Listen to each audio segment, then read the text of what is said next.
भक्तजनों, माताओं, बहनों, सादर जय श्री कृष्ण। हमारे YouTube चैनल में आप सभी का बहुत बहुत स्वागत है। मैं हूं आपके साथ आचार्य धर्मेंद्र शास्त्री। आज हम आपको बताने जा रहे हैं कि 21 जून को जो सूर्य ग्रहण होने जा रहा है उसका राशियों के ऊपर क्या विशेष प्रभाव होने वाला है, क्योंकि ब्रह्मांड में जो भी घटनाक्रम घटित होती है वह इस शरीर के ऊपर अवश्य ही प्रभावित करती है। क्योंकि कहा गया है कि यद ब्रह्मांडे तत्पिंडे, यानी ब्रह्मांड में जो भी घटनाक्रम घटित होगी, जो भी हलचल होगी, उसका इस शरीर के ऊपर व्यापक प्रभाव अवश्य ही होगा। ब्रह्मांड में होने वाली हर घटना का हमारे ऊपर असर जरूर देखने को मिलता है। जैसा आपने देखा कि जब मौसम खराब होता है, बादल होते हैं, तब हमारे शरीर में भी एक नई हलचल पैदा हो जाती है। वहीं जब वर्षा ऋतु आती है तो हमारे शरीर में जल तत्व बढ़ जाता है। वहीं जब किसी प्रकार का कोई घटनाक्रम घटित होता है, सूर्य ग्रहण होता है या चंद्र ग्रहण होता है, तो निश्चित तौर से इस शरीर के ऊपर इसका व्यापक प्रभाव होगा। क्योंकि शरीर पंच तत्वों से मिलकर के बना हुआ है और पंच तत्व का जो शरीर है वह जब पंच तत्व प्रभावित होंगे तो निश्चय ही यह शरीर भी प्रभावित होगा। कई प्रकार के अच्छे और बुरे परिणाम देखने को मिलेंगे। ब्रह्मांड में होने वाली घटनाओं को धार्मिक भाषा में ग्रहों का परिवर्तन या फिर ग्रहण जैसी भाषा से परिभाषित किया गया है। सूर्य भी ब्रह्मांड में घटने वाली उन्हीं घटनाओं में से एक है। जब पृथ्वी सूर्य की परिक्रमा करती है तो परिक्रमा के दौरान ये दोनों एक दूसरे के बीच में आ जाते हैं, तो इसे ही ग्रहण कहा जाता है। वैसे वैज्ञानिक लोग इसे खगोलीय घटनाक्रम मानते हैं, लेकिन हमारे धर्म ग्रंथों और आदि अनादि काल से जो पुराण लिखे गए हैं उन सभी में ग्रहण का विस्तार पूर्वक वर्णन किया गया है। क्योंकि ग्रहण के विषय में बताया है कि जब समुद्र मंथन हुआ था और समुद्र मंथन के माध्यम से भगवान धन्वंतरी अमृत लेकर के प्रकट हुए थे। अमृत का कलश लेकर जब आए तो देवताओं और दानवों दोनों में अमृत पीने के लिए विवाद छिड़ गया। देवताओं ने जाकर के भगवान नारायण से प्रार्थना की कि प्रभु आप ही अमृत का विधिवत बंटवारा कर दीजिए। तब प्रभु नारायण आते हैं और मोहिनी स्वरूप अपना बना लेते हैं। मोहिनी स्वरूप को देख करके सारे राक्षस उनके ऊपर मोहित हो जाते हैं। तब भगवान उनको निर्देश देते हैं कि देवताओं एक पंक्ति में बैठ जाओ तथा दानवों एक पंक्ति में बैठ जाओ। दोनों को अलग अलग स्थानों पर बिठा देते हैं और अमृत का बंटवारा प्रारंभ कर देते हैं। उसी दौरान देवताओं की पंक्ति में राहु नामक दैत्य आकर के बैठ जाता है और धोखे से, छल कपट से वह भी देवताओं के साथ अमृत का पान कर लेता है। चूंकि राहु ने अमृत का पान कर लिया है इसलिए वह अमर हो चुका है। राहु जब अमृत पान कर रहा है, इस दृश्य को सूर्य और चंद्रमा देख लेते हैं और वो तत्काल भगवान मोहिनी स्वरूप नारायण से शिकायत करते हैं। तत्काल भगवान अपने सुदर्शन चक्र को आदेश देते हैं और सुदर्शन चक्र राहु नामक दैत्य का मस्तक धड़ से अलग कर देता है। और दोनों अलग अलग रूप में चूंकि अमृत पी चुके हैं इसलिए दोनों अमर हो गए हैं। भगवान की शरण में जाकर के प्रार्थना करते हैं और भगवान उन्हें वरदान देते हैं कि जाओ, तुम दोनों अब 9 ग्रहों में स्थान पा सकोगे। अभी तक 7 ग्रह है, अब से 2 ग्रह और बढ़ जाएंगे, यानी राहु और केतु, अर्थात अब से 9 ग्रह कहलाएंगे। इस प्रकार भगवान नारायण से राहु को वरदान मिला था और वह 9 ग्रहों में स्थापित हो गया। चूंकि सूर्य और चंद्रमा ने राहु की शिकायत की थी, इसलिए राहु और केतु दोनों भाग समय समय पर सूर्य और चंद्रमा से बदला लेते हैं, यानी सूर्य और चंद्रमा को ग्रसित करते हैं और ग्रसित करने की स्थिति को ही ग्रहण कहा जाता है। धर्म ग्रंथों में बताया है कि राहु और केतु दोनों अलग अलग तिथियों में सूर्य और चंद्रमा को ग्रसित करते हैं। यानी जब सूर्य ग्रहण होता है उस दिन अमावस्या तिथि होती है और चंद्र ग्रहण होता है उस दिन पूर्णिमा तिथि होती है। क्योंकि संसार का प्रत्येक मनुष्य 12 राशि के अंदर समाहित हुआ है और 27 नक्षत्रों में इनका विशेष रूप से योगदान है। 27 नक्षत्रों से मिलकर के एक 28वां अभिजीत मिलकर के और 12 राशियों का निर्माण करते हैं और 12 राशि के मनुष्य ब्रह्मांड में होने वाली प्रत्येक घटनाओं से जो है प्रभावित होते हैं। क्योंकि सूर्य ग्रहण हो रहा है और सूर्य ग्रहण एक बड़ी घटना होती है। सूर्य ग्रहण के बारे में कहा गया है कि यह घटनाक्रम विशेष रूप से ब्रह्मांड में परिलक्षित होता है, क्योंकि ब्रह्मांड के प्रत्यक्ष देवता यदि कोई है तो वो सूर्य है। जब सूर्य ग्रहण होता है ऐसे समय में सूर्य का रंग राहु के कारण लाल से काला होने लगता है और दिन में अंधेरा छा जाएगा, पक्षियों की आवाजें बंद हो जाएगी और यह घटनाक्रम पृथ्वी के अधिकांश भागों में देखा जा सकेगा। 21 जून 2020 रविवार को आषाढ़ माह के कृष्ण पक्ष की अमावस्या को साल का पहला सूर्य ग्रहण हो रहा है और यह सूर्य ग्रहण कई प्रकार के संयोग अपने साथ लेकर आ रहा है। इस सूर्य ग्रहण का विश्वव्यापी प्रभाव होगा। भारत सहित यह सूर्य ग्रहण उत्तरी अमेरिका, दक्षिणी अमेरिका, जापान, चीन, रूस, एशिया के अधिकांश देश, खाड़ी देश, ऑस्ट्रेलिया के उत्तरी पूर्वी भाग, अफ्रीका, पूर्वोत्तर के सभी देशों एवं प्रशांत महासागर, हिंद महासागर, म्यांमार, दक्षिणी रूस, Mongolia, Bangladesh, Sri Lanka, Thailand, Malaysia, Korea, Japan, Indonesia, Iran, Iraq, Afghanistan, Nepal, Pakistan, Yemen, Oman सहित विश्व के अधिकांश देशों में यह सूर्य ग्रहण दिखाई देगा। यह सूर्य ग्रहण अर्थव्यवस्था व अन्य मोर्चों पर भी अपना प्रभाव दिखाएगा। इस सूर्य ग्रहण के कारण यूरोपीय देशों में काफी हलचल देखने को मिलेगी। 21 जून 2020 रविवार को होने वाला सूर्य ग्रहण मिथुन राशि और रविवार के दिन होने जा रहा है तथा अमावस्या तिथि एवं मृगशिरा नक्षत्र में यह सूर्य ग्रहण होगा। जब यह सूर्य ग्रहण होगा उस समय 6 ग्रह शनि, गुरु, शुक्र, बुध, राहु और केतु ये वक्री स्थिति में रहेंगे। वक्री का अर्थ होता है पीछे की तरफ जाने वाले। यह भी एक अजीब संयोग बन रहा है, इसलिए यह सूर्य ग्रहण बहुत ज्यादा मनुष्यों को प्रभावित करेगा। यह सूर्य ग्रहण चूंकि रविवार को पड़ रहा है और रविवार का दिन भगवान सूर्य देव का दिन होता है, इसलिए इस ग्रहण को चूड़ामणि ग्रहण कहा गया है। प्रकृति में इस सूर्य ग्रहण के कारण काफी हलचल भी होगी। क्योंकि एक माह में 3 ग्रहण है और अद्भुत ग्रहों के साथ में यह ग्रहण आ रहा है, इसलिए 870 साल के बाद में यह दुर्लभ महासंयोग बनने जा रहा है। और यह सूर्य ग्रहण 21 जून 2020 रविवार को सुबह 10:43 पर प्रारंभ हो जाएगा और इस ग्रहण का मध्यकाल दोपहर 12:31 पर होगा तथा इस ग्रहण का मोक्ष दोपहर 2:06 पर होगा।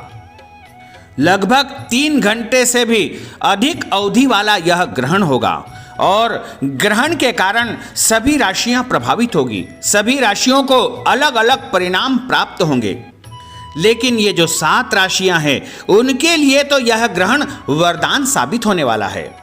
इन 7 राशि वालों के जीवन में विशेष खुशियां आने वाली है। इन 7 राशि वालों को कोई भी नए काम की शुरुआत करने का अवसर मिलेगा जिससे इनको अत्यधिक लाभ होगा या फिर आश्चर्यजनक और अभूतपूर्व परिणाम भी इनको देखने को मिल सकते हैं। घर परिवार में, व्यावसायिक क्षेत्र में, नौकरी में, कारोबार में, रोजगार में इन 7 राशि वालों के लिए सबसे ज्यादा लाभप्रद स्थिति बनने वाली है। और ये 7 राशियां हैं मेष, सिंह, कन्या, तुला, धनु, मकर और कुंभ। इन 7 राशि वालों के लिए यह ग्रहण वरदान के रूप में साबित होगा। निश्चय मानिएगा, विश्वास करिएगा कि इस ग्रहण के बाद में इनके जीवन में अभूतपूर्व परिवर्तन दिखाई देगा। यानी धन लाभ का संयोग बनेगा, नई संपत्ति इनको प्राप्त हो सकती है। नौकरी में यदि पदोन्नति चाहते हैं तो पदोन्नति इनको प्राप्त हो जाएगी। घर परिवार में यदि कोई मांगलिक कार्यक्रम होना है, जैसे विवाह आदि कार्यक्रम होना है, तो वह संपन्न हो सकेगा। इसके अलावा यदि इनकी संतान की इच्छा है तो वह भी पूरी हो जाएगी। और व्यापार में इनकी प्रगति, उन्नति होगी तथा रुका हुआ पैसा भी इनको प्राप्त हो जाएगा। और इसके अलावा भी कई प्रकार के छुपे हुए रहस्यमयी लाभ इनको प्राप्त हो सकेंगे, क्योंकि राहु केतु का ग्रहण के दौरान विशेष प्रभाव होता है और राहु केतु के कारण ही इन 7 राशि वालों के जीवन में बहुत कुछ लाभप्रद स्थिति बनने वाली है। वैसे यह ग्रहण 12 राशि वालों को अलग अलग तरह से प्रभावित करेगा। तो चलिए सबसे पहले हम आपको बता दें कि मेष राशि वालों के लिए तो ग्रहण एक प्रकार से जो है बहुत बड़ी खुशियां लेकर आने वाला है। इनको पद प्राप्ति होने वाली है, पदोन्नति इनकी होने वाली है तथा राजकीय क्षेत्र से इनको मान सम्मान और कोई पुरस्कार भी प्राप्त हो सकता है। रुका हुआ पैसा इनको अचानक मिलने वाला है। वृषभ वाली जो व्यक्ति है उनको यह ग्रहण थोड़ी परेशानी पैदा करेगा क्योंकि व्यापार में नुकसान हो सकता है। किसी को उधार पैसा नहीं देना चाहिए अन्यथा उनका पैसा अटक जाएगा। मानसिक तनाव और परेशानी वृषभ वाले व्यक्तियों को पैदा करेगा। वहीं मिथुन राशि वाले जो व्यक्ति है उनको वाहन से सावधानी रखना चाहिए तथा शरीर का विशेष रूप से ध्यान रखना चाहिए। कोई भी बीमारी यदि होती है तो उसका त्वरित इलाज उन्हें करवाना चाहिए तथा इनको विशेष रूप से यह ध्यान रखना होगा कि कोई भी काम करते हुए जैसे किसी भी पेपर पर हस्ताक्षर करने से पहले या किसी व्यक्ति को पैसे लेने या देने के पहले अच्छी प्रकार से देख ले, परख ले, अन्यथा आपके ऊपर किसी भी प्रकार का कोई कलंक लग सकता है यानी आरोप लग सकता है। इसलिए मिथुन राशि वाले व्यक्ति विशेष सावधानी रखे तो आपके लिए अच्छा रहेगा। वहीं कर्क राशि वाले व्यक्ति है उनको शारीरिक चोट की आशंका बन सकती है, इसलिए उनको भी सावधानी रखने की आवश्यकता होगी। सिंह राशि वाले जो व्यक्ति है उनको पार्टनर से लाभ मिलेगा तथा उनके जीवन साथी की उन्नति और प्रगति होगी। कार्यक्षेत्र में एक नई ऊंचाई को यह प्राप्त कर सकेंगे। कन्या राशि वाले जो व्यक्ति है उनको शुभ समाचार प्राप्त होगा। नौकरी में, व्यापार में, कारोबार में भाग्योन्नति होगी, प्रगति होगी और नए काम इनके शुरू हो सकते हैं। और जो तुला राशि वाले जो व्यक्ति है उनकी भाग्योन्नति हो सकती है, नए काम उनके शुरू हो सकते हैं। कार्यक्षेत्र में एक नयापन उनको महसूस होगा और कार्य में परिवर्तन भी उनको देखने को मिलेगा। और जो काम बहुत दिनों से सोच रहे हैं, जो काम अटका हुआ है, हो नहीं पा रहा है, वह 21 जून के बाद में निश्चय ही हो जाएगा। यदि संतान की इच्छा है तो संतान प्राप्ति हो जाएगी। शिक्षा में उन्नति चाहते हैं तो उन्नति हो जाएगी। व्यापार में, रोजगार में, कार्यक्षेत्र में उन्नति और प्रगति होगी और आश्चर्यजनक तरीके से धन लाभ का संयोग इनके साथ बन सकता है। वृश्चिक राशि वाले जो व्यक्ति है उनको मानसिक तनाव, दबाव और परेशानी भरा यह ग्रहण हो सकता है। धनु राशि वाले जो व्यक्ति है उनको धन लाभ प्राप्त होगा, खुशखबरी प्राप्त होगी और अनायास अचानक कहीं से उनको रुका हुआ पैसा मिल जाएगा और उनके घर परिवार में बहुत सी खुशियां उनको प्राप्त होने वाली है। मकर राशि वाले जो व्यक्ति है उनको शुभ परिणाम प्राप्त होंगे। कार्यक्षेत्र में एक नयापन इनको महसूस होगा। लोगों का, रिश्तेदारों का, भाई बंधुओं का, मित्रों का भी इनको सपोर्ट प्राप्त होगा। और कुंभ राशि वाले जो व्यक्ति है वो यदि नौकरी करते हैं तो वहाँ पर उनको पदोन्नति मिल सकती है, उनकी आमदनी बढ़ सकती है, उनकी सैलरी में वृद्धि होने का उत्तम योग बना हुआ है। इसके साथ ही उनको सामाजिक मान सम्मान की प्राप्ति भी होगी और रुका हुआ उनका पैसा भी उनको प्राप्त हो जाएगा। अनायास अचानक उनको धन की प्राप्ति हो जाएगी। घर परिवार में सुख सुविधाएं की वस्तुओं खरीद सकेंगे। इसके अलावा पारिवारिक रूप से भी उनको कई प्रकार की सौगात मिल सकती है। मीन राशि वाले जो व्यक्ति है उनके खर्चों में अधिकता हो सकती है और उनके खर्चों के कारण वो कर्ज में आ सकते हैं, इसलिए सावधानी रखना चाहिए। पैसों के लेन देन में भी मीन राशि वालों को सावधानी रखने की आवश्यकता होगी। लेते देते समय ध्यान रखें, गिन करके ले, गिन करके देना चाहिए, अन्यथा इनके साथ में कोई अनजाना व्यक्ति धोखा भी कर सकता है। सूर्य ग्रहण का सूतक ठीक 12 घंटे पहले लग जाएगा और यह सूतक 20 जून की रात्रि 10:43 से प्रारंभ हो जाएगा, जो कि 21 जून को दोपहर 2:06 पर जब ग्रहण समाप्त होगा तब यह सूतक समाप्त माना जाएगा। ग्रहण के दौरान तथा सूतक के दौरान भोजन नहीं करना चाहिए, सोना भी नहीं चाहिए, मल मूत्र का त्याग नहीं करना चाहिए और किसी भी प्रकार से किसी व्यक्ति से लड़ाई झगड़ा नहीं करना चाहिए, विवाद नहीं करना चाहिए तथा यात्रा नहीं करना चाहिए और खुले मैदान में किसी को भी नहीं जाना चाहिए।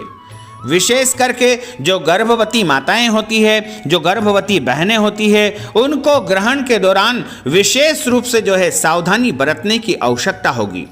ग्रहण के दौरान गर्भवती माताओं को भोजन नहीं करना चाहिए, सोना नहीं चाहिए, धारदार वस्तुओं का उपयोग नहीं करना चाहिए, जैसे कैंची, छुरी, हंसिया, सुई या अन्य कोई भी धारदार वस्तु, चाकू आदि का उपयोग इनको बिल्कुल नहीं करना चाहिए, अन्यथा उनके होने वाले बच्चे के ऊपर विपरीत प्रभाव हो सकता है।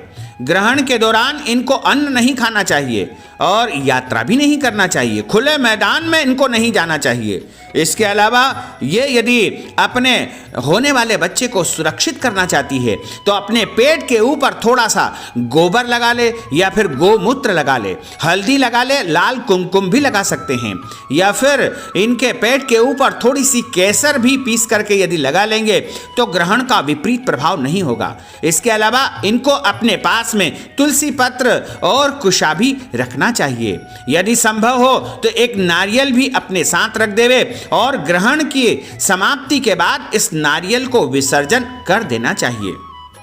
सूतक काल में कोई भी शुभ काम नहीं किया जाता है। धार्मिक ग्रंथों में लिखा है कि सूतक काल में पूजा पाठ नहीं करना चाहिए, देवी देवताओं की मूर्तियों को स्पर्श नहीं करना चाहिए। सूतक के दौरान तथा ग्रहण के दौरान कोई भी शुभ या मांगलिक कार्यक्रम नहीं करना चाहिए। सूर्य ग्रहण के प्रभाव से यदि आप बचना चाहते हैं तो आपको महामृत्युंजय मंत्र का जाप करते रहना चाहिए। भगवान को स्पर्श किए बिना कुशा के या पटे के आसन पर या कंबल के आसन पर बैठ करके मंत्र जाप किया जाता है। ग्रहण प्रारंभ होने के पहले स्नान कर लेना चाहिए। यदि स्नान नहीं कर सकते हैं तो कान धोकर भी आप मंत्र जाप करने बैठ सकते हैं। इसके अलावा ग्रहण के समय में किसी भी व्यक्ति को भोजन नहीं करना चाहिए। वैसे रोगी, वृद्ध या फिर गर्भवती माताएं और बच्चे, इन चारों के लिए विशेष पाबंदी नहीं रहती है। हालांकि गर्भवती माताओं को विशेष ध्यान रखने की आवश्यकता होगी। सूतक काल के दौरान इन चारों को छोड़ करके अन्य सभी को नियम पालन करना चाहिए तथा ग्रहण में तो सभी को अन्न का त्याग कर देना चाहिए। राहु केतु जब सूर्य को ग्रसित करेंगे, ऐसे समय में सूर्य देवता कष्ट में रहेंगे और कष्टमय जब सूर्य देवता रहते हैं तो सूर्य चूंकि नारायण माने जाते हैं और प्रत्यक्ष देवता माने जाते हैं। इस समय जब सूर्य कष्ट में रहेंगे तो समस्त देवी देवताओं के ऊपर भी कष्ट आएगा। सूर्य ग्रहण के दौरान जब सारे देवता कष्ट में रहेंगे, उस समय यदि हम मंत्रों का जाप करेंगे, सिद्धि साधना करेंगे तो हमें त्वरित फलों की प्राप्ति हो सकेगी। क्योंकि ग्रहण के दौरान जब देवी देवता कष्ट में होते हैं, ऐसे समय को सिद्धिदायक समय माना गया है। इस समय भगवान का भजन कीर्तन करना और अपने इष्ट मंत्रों का जाप करना या कोई भी मंत्र जाप करना सिद्धिदायक माना गया है।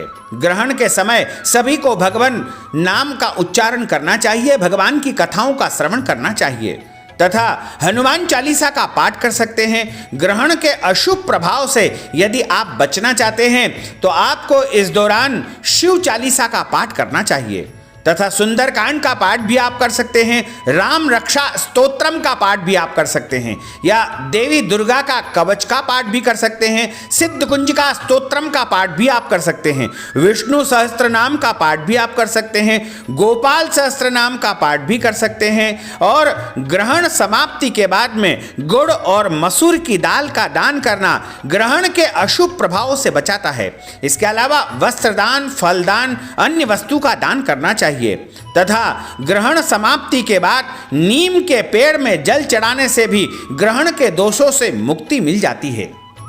सूतक काल के दौरान भोजन बना करके रखना नहीं चाहिए और यदि किसी कारणवश रखना आवश्यक हो तो उसमें तुलसी के पत्ते रख देना चाहिए। तुलसी के पत्ते कपड़ों में भी रख देना चाहिए। तुलसी के पत्ते घर की प्रत्येक वस्तुओं में ग्रहण के दौरान रख देना चाहिए। इससे घर में किसी भी वस्तु के ऊपर ग्रहण का विपरीत प्रभाव नहीं हो पाएगा और पूरा घर सुरक्षित तथा संरक्षित रहेगा। इसके अलावा भोजन संबंधी जो वस्तुएं हैं उनका परित्याग कर देना चाहिए और ग्रहण के बाद स्नान करके और इस भगवान का पूजन अर्चन करने के पश्चात ही भोजन ताज़ा तैयार करके भगवान को भोग लगाकर स्वयं भोजन ग्रहण करना चाहिए। तो इस प्रकार यदि आप नियम पालन करेंगे तो आपके लिए अति उत्तम रहेगा तथा भगवान की कृपा आपके ऊपर सदैव बनी रहेगी। तो भक्तजनों, हमने जो ज्ञानवर्धक जानकारी आपको दी है उसको आप अधिक से अधिक लोगों को शेयर करिएगा, लाइक करिएगा, कमेंट करिएगा और यदि अभी तक आपने सब्सक्राइब नहीं किया है तो अभी और इसी समय सब्सक्राइब अवश्य कर लीजिए। आपको और आपके परिवार को सादर जय श्री कृष्ण, सादर धन्यवाद।